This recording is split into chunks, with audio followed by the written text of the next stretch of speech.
మారుతున్న కాలంతో పాటు వేగంగా పరిగెత్తాలని చాలామంది పనిపై శ్రద్ధ పెడుతున్నారు. కానీ ఆరోగ్యం పట్ల అంతగా దృష్టి సారించడం లేదు. కరోనా మహమ్మారి తర్వాతే చాలా మందిలో ఆరోగ్యం పట్ల అవగాహన పెరిగింది. ఈ గజిబిజి జీవన శైలిలో కూడా ఎంత బిజీగా ఉన్నా ఆరోగ్యం కోసం కొంత సమయం కేటాయిస్తున్నారు.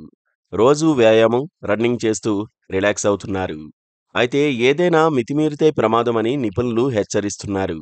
ప్రతిరోజు వ్యాయామం, రన్నింగ్ ఆరోగ్యాన్ని పెంచుతుంది. కానీ అతిగా చేస్తే గుండె, కీళ్ల సమస్యలు తలెత్తే ప్రమాదం ఉంది. ఇటీవల కొందరు సెలబ్రిటీలు అతిగా వ్యాయామం చేసి గుండెపోటుతో ప్రాణాలు కోల్పోయిన సంఘటనలు హెచ్చరికగా నిలుస్తున్నాయి.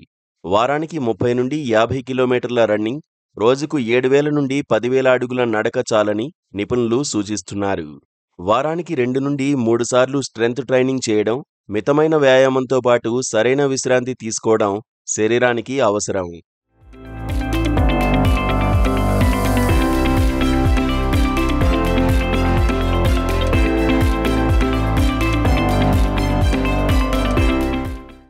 అయితే అతిగా వ్యాయామం, రన్నింగ్ చేస్తే అనారోగ్య సమస్యలు తప్పవని వైద్యులు హెచ్చరిస్తున్నారు.